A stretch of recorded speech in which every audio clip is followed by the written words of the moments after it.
My pleasure today to have with me local author and advocate for anti-bullying Paul Steinberg and his co-writer, literary agent Lisa Audrey Cohen. Welcome, Paul and Lisa, to Cohen in the City. Good morning, Mike. Thanks for having me on. Great to have you both with us. And Lisa's holding up the book. Paul, you have an award-winning blog with a large following. Lisa, you've built a brand School of Hard Luck that advocates for anti-bullying and provides resources and support. And now you have a new book together, Zen and the Art of Filling an Empty Soul. And I guess the best place to start is with the very original title, What's the Significance and what is the book all about? So the book is basically a reflection on life and how it takes us and shapes us. What we did is we split it into three parts. Based on the title. So the first part is The Empty Soul, which is Paul's life story from the time he's 7, violently bullied, until his 7th decade now, and also being bullied in the workplace. But it's not just about bullying. The middle part is the Zen, and that's a very reflective, prosaic type of writing, like our blog, where anyone can relate. It talks about love and loss and having children and having grandchildren and just life and our different journeys that we take. And the last part is the filling, which Paul felt very strongly about. It provides support and resources for kids or anyone suffering from mental health, bullying, and where they can go and how they can get help. Paul, I've known you for a very long time. We go way back. We were even teammates in baseball. You were a great left-handed hitter for Mandy Designs way back when. So I think what you've done is incredible, and I wish more people would step up and do these kind of things. So it sounds like a very deep, well thought out book. How did you find it difficult as an adult man to open up about your childhood, not having friends, and also your adult life being bullied actually in the workplace? Well, Michael, Lisa and I worked on this book for about a year. It was very difficult for me to open up and feel the hurt, the pain. But I knew that in doing so, that I would be helping others through the whole same thing. And also because of all the messages I received from the parents, the kids, I had to do my duty to help them out. What do you think people will find most interesting about this book? I think the most interesting thing is that Paul came full circle, as many people do. You can start off with a lot of adversity and a lot of challenges in your life. He was raised in poverty. He dealt with anti-Semitism, and he managed to get through all of that and become successful and have a family of his own, and then to help others. So I think what people will get out of it is that we all have challenges and we all have to fight as hard as we can. And when we get through them, it makes us stronger and we can help other people. Very well said. Paul, you decided, I'm looking here in the notes, that a portion of the book sales will go to the Trevor Williams Kids Foundation. How did that come about? Well, Trevor and I have been friends for about 30 years. He's improved the lives of youth for many, many years. And he gives them a place to go to, somewhere to have, to get off the street. He gives them a place to play basketball. Trevor has been giving them tutoring for some time, and he gets them to learn to stand on their 2 feet, on their own 2 feet. And for every kid sponsored, they go to the camp for 2 weeks and they're off the street. So I felt I had to do that because sports helped me all along, and I had to do the same thing.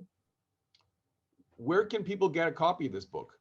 So the book's on Amazon. It's ebook and print. They can do either. It's also going to be, and already is, at Tasty Food and Lester's and Intercoop and a lot of places that Paul's been familiar with for his entire Montreal life. But obviously the easiest thing is Amazon. And Paul also has copies that he's doing signed autographs, so people can directly message him on LinkedIn, where we keep up his blog, his posts, his website, and all the announcements. Paul, it's interesting that at this stage in your life, you've become very familiar with social media.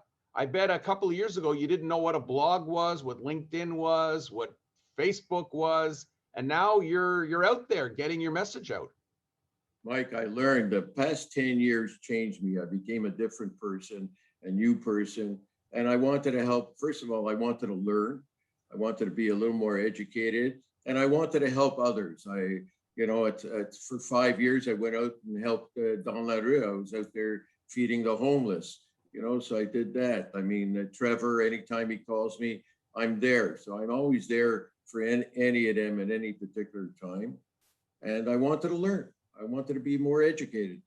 You've also had some health issues over the last couple of years that you've overcome. Yes, I had prostate cancer, which I fought, and hopefully I beat it. And I'm getting better. I'm much better. I feel good about myself, and I'm ready. Listen.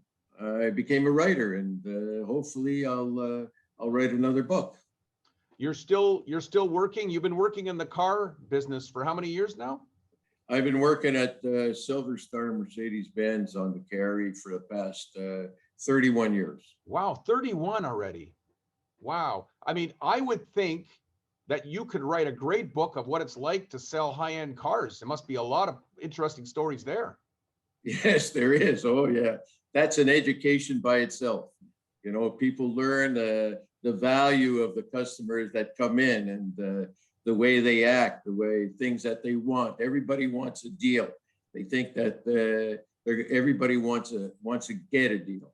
So I'm there to service them. That's my job.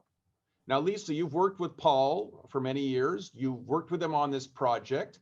I think it's very interesting to tell the viewers how you work, because there might be others who might want your services to help them. I mean, how do you go about co-writing a book with someone?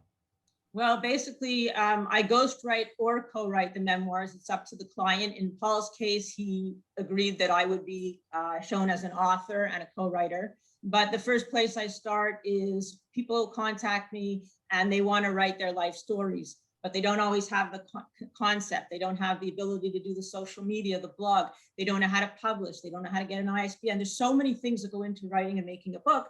So I start from A to Z. I take care of the whole thing with them. And in the end, like Paul has, they get a beautiful story that's not just for, let's make money, whatnot, make back the money. It's about having something to leave for your kids and your family, and letting people know whatever that message is. So for Paul, the message is never let anyone feel less than, never let anyone push you around, never quit. And everyone's going to have a message through their own challenges that they can share. So that's basically what it is. I think that it's a great concept, because I can't imagine the number of people out there who wake up one morning and say, gee, I've had an interesting life. I'd like to write a book. Where do I start? And the way it works is, you can't write the book without talking to Paul. So obviously you have to talk to Paul. You almost have to interview Paul. Paul needs to say, this is the angle I'd like to take. So it really is, there's a lot of co-authors out there. They don't give the other person the credit. You don't necessarily write every word, but it's all coming from you, Paul. This is your story, and you're able to share it and hand it to a professional who could put it into book form. Well, thank God for Lisa to do that. I did my best. I'm close to 77 years old. Can't remember everything, but I remembered a good total of my life, and she put it together. It was a lot of work. It just didn't happen in one day, but it was well worth it, and I'm happy. But we're happy about it, and the book is doing well. Well, I'm sure as you're sharing this book with friends, with family, and other people in business, they might get the idea themselves. Hey, maybe I should write a book. It's a wonderful a keepsake, like Lisa said, for your children, for your grandchildren, for your friends. And I'm wondering, Paul, if any of the people who bullied you way back when might end up getting a copy of that book and reading it one day. I don't know. I don't follow up. I don't ask who, what, and where. I just know one thing, that I did what I had to do. I had to prove a point. People have to be aware of what's going on. A lot of people are bullied, youngsters. They never come to their parents. Now you have internet, you've got media, you've got teachers that you can go to. So you have more resources to go to.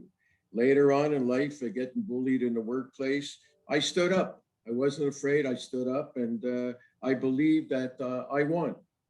That's it. I believe I'm the king. I'm the king now. Well, Paul, one thing that's happening nowadays, and I work in the school board system, is kids are getting cyberbullied. That's something you never had to deal with.